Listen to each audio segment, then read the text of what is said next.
The millionaire suspects the maid and leaves the safe open. What he saw left him paralyzed. The grand mansion sat at the edge of the quiet Connecticut countryside, its towering windows offering a view of pristine gardens that seemed to mock the emptiness within. Henry Whittaker, a reclusive millionaire, sat in his study, his steely blue eyes fixed on the rain streaking down the glass. Despite his wealth, life for Henry had become a dull echo of days past. Meetings with accountants, emails from lawyers, and the occasional terse phone call with his estate manager. Henry had once been charming, magnetic even, but years of betrayal and the gnawing pain of personal loss had hardened him into the man he was now. Cold, calculating, and deeply distrustful of everyone who crossed his path. His estate manager, Gloria, had insisted on hiring new help for the house. "You can't live like this, Mr. Whittaker," she had said in her clipped tone, the one she used when she wasn't taking no for an answer. "You need someone to keep the house in order." And so, Scarlett Monroe arrived. She was young, perhaps in her late 20s, with dark wavy hair pulled back into a neat ponytail. She wore simple clothes, black slacks, a plain white shirt, and spoke softly, her southern accent giving her voice a gentle rhythm. From the moment she stepped through the heavy oak doors of the mansion, she exuded a quiet competence. Scarlett worked with meticulous attention to detail. She cleaned the intricate wood carvings of the banister as if they were priceless artifacts, scrubbed the marble counters until they gleamed, and handled the antique vases with careful precision. Yet, despite her thoroughness, there was something about her that made Henry uneasy. She was reserved, almost too reserved, and her eyes occasionally lingered on things longer than seemed natural. One afternoon, Henry observed her from the doorway of the study as she dusted the room. She moved with purpose, her focus unwavering. But then her hand paused as she reached a corner of the desk. There sat a framed photo, one that Henry hadn't looked at in years, but couldn't bring himself to remove. The photo was of a young woman with auburn hair and a radiant smile. Caroline. Scarlett picked up the frame carefully, her thumb brushing the edge of the glass. Her expression softened, and for a fleeting moment, she looked as though she might cry. But she quickly composed herself, placing the frame back exactly as she found it. Henry's brows furrowed. He wasn't used to people treating his personal belongings with such care. Most of the help came and went without a second thought, seeing his home as little more than a paycheck. But Scarlett was different. That night, Henry sat in the dim glow of his study, a glass of bourbon in hand. He couldn't shake the image of Scarlett's face when she looked at the photo. Why had she reacted that way? Did she know Caroline? Was it possible that she wasn't as innocent as she seemed? The seeds of suspicion were planted. Henry decided he needed to know more.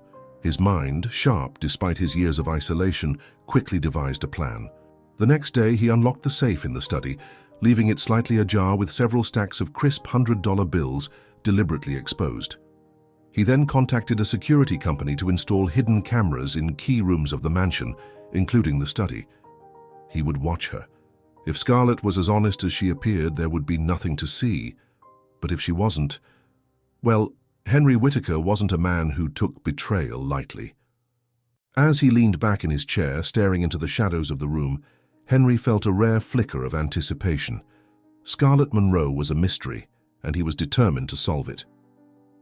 The following morning, Henry sat in his study, pretending to read as Scarlett arrived for her usual shift. Through the faint hum of the security system, now wired throughout the mansion, he could feel the weight of his plan settling on him. Scarlett greeted him with her usual polite nod, her dark hair tied neatly, and her understated presence filling the room without fanfare. She wasted no time, moving efficiently as she began dusting the tall bookshelves that lined the room. Henry kept his eyes on her from behind his newspaper, careful not to betray the fact that he was more interested in her movements than the headlines. He had ensured that the study would be her final task of the day. The unlocked safe, the hidden cameras, they were all in place, a silent trap waiting for her to fall into. As the afternoon sun poured through the large bay windows, Scarlett reached the desk. Henry watched as she carefully rearranged his pens and wiped the smooth mahogany surface. Her attention to detail was almost unsettling. Finally, her gaze shifted toward the safe. Henry's breath caught. She hesitated for a moment, her hands still, as her eyes scanned the slightly open door of the vault. The crisp green edges of the money inside were unmistakable, a deliberate temptation placed directly in her path. She leaned in slightly, her head tilting. Henry could feel his heart pound in anticipation. Would she reach for it? Would she pocket even a single bill? But instead, Scarlett straightened, her lips pressing together in a subtle, unreadable expression. She turned back to her work, picking up the duster and moving to the corner of the room. For a moment, Henry was unsure whether to feel relief or frustration. She hadn't taken the bait, but she hadn't ignored the safe either. She'd seen it. She had paused. What had gone through her mind in that moment of hesitation? As the hours passed, Henry reviewed the footage from the hidden cameras. He replayed the scene over and over, analyzing every movement, every flicker of her expression. It didn't make sense. Was she really that honest? Or was she simply clever enough to know when she was being tested? Then something unexpected caught his eye. After finishing her cleaning, Scarlett had returned to the desk. She hadn't touched the money, but her hand had gone to the photo of Caroline again. She picked it up, staring at it with an intensity that seemed almost reverent. Henry leaned closer to the screen as Scarlett's lips moved silently, her words inaudible. She then placed the frame back down, her fingers trembling slightly. Who was this woman? The photo had been in that same spot for years, untouched and unnoticed by anyone but him.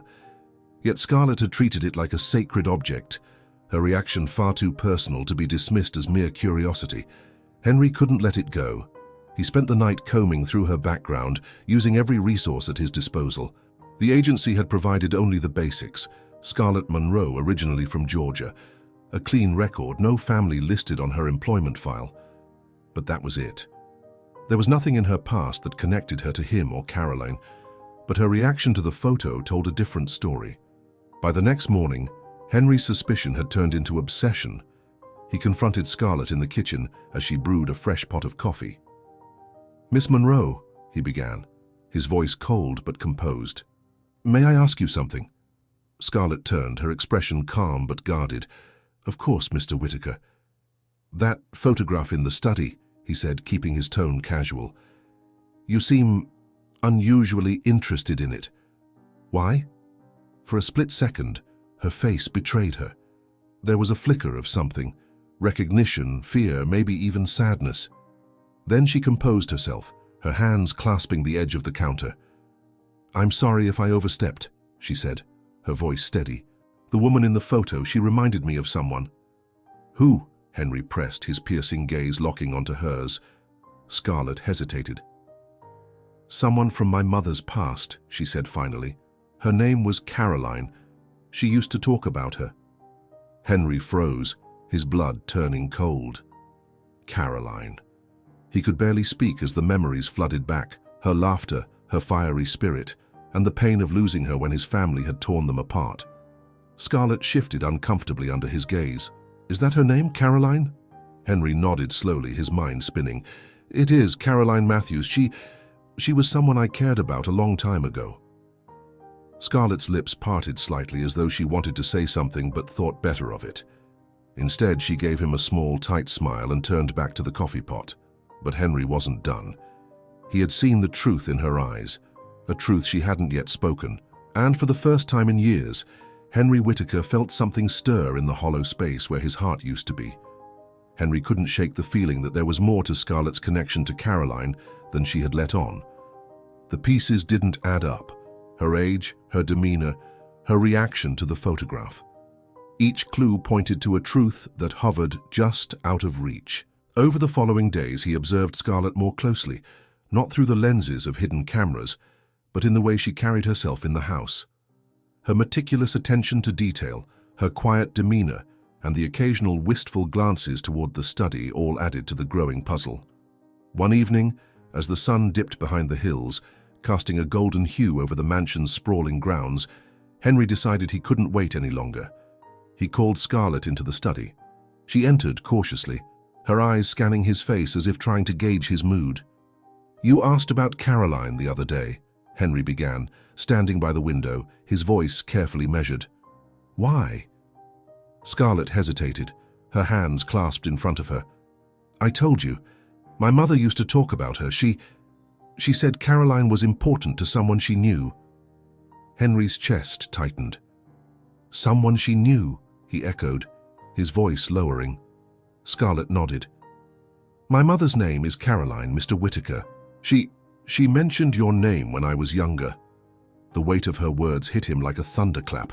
His breath faltered, and he turned toward her fully, his eyes searching hers for any hint of deceit. You're saying your mother is Caroline Matthews? He asked, his voice barely above a whisper. Scarlett nodded again, her face calm but her eyes glistening.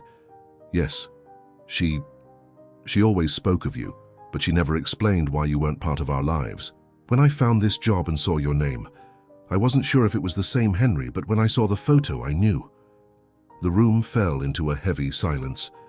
Henry gripped the edge of the desk, his mind racing. Could it be true? Could this woman standing before him be his daughter? Why didn't she tell me? He asked, his voice thick with a mixture of anger and despair. Scarlett's composure cracked slightly, her shoulders tensing. She tried, she said quietly. There was a letter. She told me she wrote it, but she never heard back. She thought you didn't want to see us. Henry's knees felt weak. He lowered himself into the leather chair behind the desk, his hands trembling. A letter? Scarlett nodded. She said she sent it after I was born, but she never got a reply. I don't know what happened to it. The memories of those years came flooding back.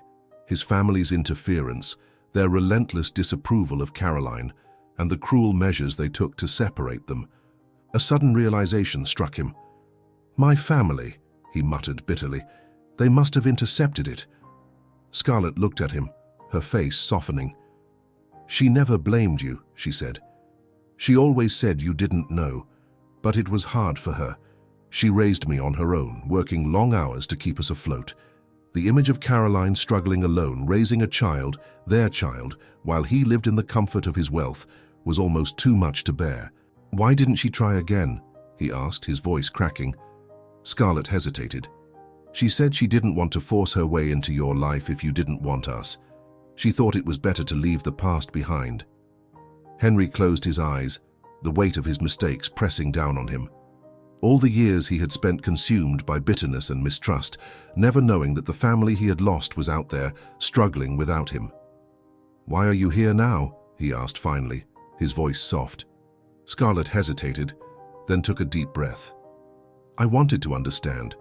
I wanted to know if you were the man my mother described, the man she loved, and I wanted to know if there was a place for me in your life. Henry looked at her, his heart breaking and mending all at once. Scarlett wasn't just a stranger working in his house. She was a piece of him, a living reminder of the love he had lost and the chance he had to make things right. I don't know how to fix this, he admitted, his voice heavy with regret. Scarlett stepped closer, her expression soft but resolute. We can start by telling the truth. Henry nodded, his mind already racing with plans to find Caroline, to uncover the full truth and to make amends. For the first time in years, he felt something he thought he'd lost forever. Hope. The next morning, Henry stood in the study, staring at the photograph of Caroline. The weight of the previous night's revelations hung heavily on him. Scarlett's words played over and over in his mind, her quiet strength, her unwavering belief in the mother who had sacrificed so much. It wasn't just the truth about Scarlett that haunted him. It was the possibility that he had allowed himself to be manipulated, blinded to the life he could have had. He called Gloria, his estate manager, into the room. Gloria, an older woman with a sharp mind and a history of unwavering loyalty to Henry, entered with her usual efficient demeanor. Gloria, he began, his voice taut. I need you to find someone for me. Caroline Matthews. She lived in Boston years ago. I need to know where she is now. Gloria's brow furrowed slightly, but she nodded. Of course, Mr. Whittaker. I'll begin immediately. Scarlett appeared at the doorway, hesitating as she caught the tail end of the conversation. Henry motioned her inside, his expression softening. I'm going to find her, he said firmly. I owe her, and you, more than I can ever explain. Scarlett gave a small, hesitant smile. Thank you, she said simply. By the evening, Gloria returned with news. Caroline was still in Boston, but the report was sobering. She had been diagnosed with a serious illness, late-stage cancer, and her condition was rapidly declining. She lived in a modest apartment, supported by a community of friends who helped her through treatments she could barely afford. The revelation hit Henry like a physical blow. The thought of Caroline, once so full of life and laughter, now battling an illness alone, filled him with a deep sense of urgency and regret. "I'm going to Boston," he declared. Scarlett's eyes widened. "Are you sure? After all these years, will she even want to see you?" Henry's voice was resolute. "I have to try." The trip to Boston was quiet. Scarlett sat beside Henry in the back of the car, her hands folded tightly in her lap. For the first time, she seemed vulnerable, as though the weight of the situation was finally settling on her. When they arrived at Caroline's building, Henry hesitated at the door. It was a modest, brick-lined apartment complex, a far cry from the opulence of his mansion. He wasn't sure if he belonged here, in this world that Caroline had built without him. Scarlett gently placed a hand on his arm. "We're here for her, not for the past," she said softly. Her words gave him the strength to knock. Caroline opened the door slowly, her frail figure framed by the dim light of the apartment. Her once vibrant red hair was streaked with grey, her face lined with the marks of a life hard lived. But her eyes, those unmistakable green eyes that had captivated Henry all those years ago, still held the same warmth. "Henry," she whispered, her voice a mixture of shock and disbelief. Henry's throat tightened. He couldn't speak, couldn't find the words to explain the decades of silence. Instead, it was Scarlett who stepped forward. "Mom," she said gently. Caroline's eyes filled with tears as she looked at her daughter, then back at Henry. "You know?" she asked Scarlett, her voice trembling. Scarlett nodded. "I know everything." Henry finally found his voice. "Caroline, I didn't know. I swear to you I didn't know about Scarlett or the letter. My family, they kept us apart." Caroline's expression shifted, a flicker of anger passing over her face before it was replaced by exhaustion. "I always wondered," she said quietly, "but it doesn't matter now. What matters is that you're here." Henry stepped inside, his emotions threatening to overwhelm him. He wanted to say so much, to apologize, to beg for forgiveness, to promise that he would make things right, but he knew that words would never be enough. Caroline gestured for them to sit, and as they talked late into the night, the fractured pieces of their shared history began to come together. Scarlett listened intently as Caroline recounted the struggles she faced raising her alone, the nights she cried over Henry's absence, and the hope she had clung to that he might someday return. Henry, for his part, shared his own pain, the guilt and loneliness he had carried, not knowing the truth. It wasn't easy, but the walls between them slowly began to crumble. By the end of the night, Henry made a vow. "You're not alone anymore," he said to Caroline, his voice steady. "I'll make sure you have everything you need, for as long as you need it. And Scarlett, I'll be the father I should have been from the beginning." Caroline's eyes filled with tears, but this time they were tears of relief. "I never wanted to keep her from you," she said softly. "I just wanted her to have a good life." Scarlett leaned into her mother's side, her voice quiet but firm. "We have a chance now to make up for lost time." And for the first time in decades, Henry felt the flicker of something he thought he had lost forever, the warmth of family. The days that followed marked a new chapter in Henry's life, one he never imagined living. He brought Caroline and Scarlett back to his mansion, determined to give them the life they deserved, but had been denied. Caroline's health required immediate attention. Henry spared no expense, arranging for the best oncologists in Boston and enlisting a team of caregivers to ensure her comfort. The mansion, once a cold and lonely fortress, began to change. The sterile quiet was replaced by the hum of activity, the warmth of conversation, and the laughter of Scarlett, who had begun to relax into her new surroundings. Scarlett's presence in the mansion was transformative. Though she remained reserved at first, she gradually opened up to Henry, sharing stories of her childhood and her mother's unwavering resilience. Henry, in turn, shared pieces of his own past, his ambitions as a young man, his rebellion against his family, and the regret that had haunted him since losing Caroline. Scarlett's passion for literature came to light one evening when Henry stumbled upon her reading in the library.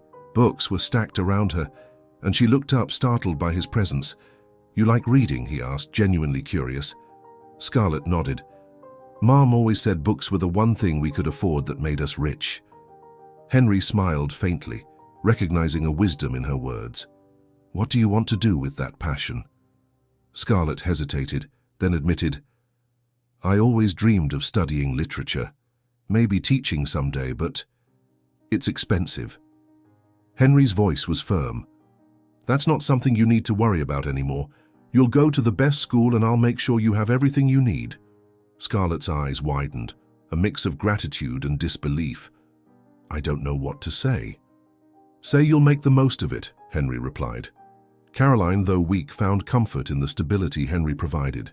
Their relationship, though strained by years of separation, began to heal. Caroline had always been fiercely independent, but she allowed herself to lean on Henry now, accepting his care without bitterness. One afternoon, as they sat together on the sun-drenched terrace, Caroline reached for Henry's hand. "You've changed," she said, her voice soft but certain. "I had to," Henry admitted. "Losing you, losing Scarlett, it made me bitter. I pushed everyone away because I thought I couldn't trust anyone. But now I see what I've been missing." Caroline smiled, her eyes filled with both sadness and hope. "We can't change the past, Henry, but we can build something better for Scarlett. For us." Henry threw himself into reconnecting with Scarlett and Caroline. He spent time learning about Scarlett's interests, even reading some of the books she loved. He also sought forgiveness for the mistakes of the past, not just through words, but through actions. One day, as Scarlett was cleaning out one of the attic storage rooms, she discovered a box filled with letters. Among them was the unsent letter from Caroline, the one that explained everything. Scarlett brought it to Henry, who read it with trembling hands. Caroline's words were a mixture of love and heartbreak. She had written about Scarlett's birth, her hope that Henry would come back into their lives, and her fear of rejection. The letter was a window into a past he had been robbed of, and it reignited his determination to make amends. "That letter should have reached me," Henry said, his voice thick with emotion. "But it doesn't matter now. What matters is that I have you both here." Scarlett placed a hand on his shoulder. "We're here now, Dad. That's what matters." It was the first time she called him Dad, and the word lingered in the air, filling Henry with a sense of belonging he hadn't felt in decades. As the months passed, the Whittaker mansion transformed into a home. Scarlett began her studies at a prestigious university, her tuition fully funded by Henry. Caroline's health improved with treatment and care, though her illness remained a reminder of the fragility of time. Henry, once a man consumed by distrust and isolation, found himself surrounded by the family he never thought he'd have. He hosted dinners, encouraged Scarlett's dreams, and held Caroline's hand during her most difficult moments. One evening, as the three of them sat by the fireplace, Caroline leaned against Henry, her voice quiet but firm. "You gave us back what we thought we'd lost," she said. "No," Henry replied. "You gave me a chance to find what I didn't even know I needed." Scarlett smiled softly, watching the two of them. For the first time in her life, she felt the weight of the past lifting, replaced by the promise of a brighter future. And in the quiet warmth of the mansion, the Whittakers began to write a new story, one of love, redemption, and hope.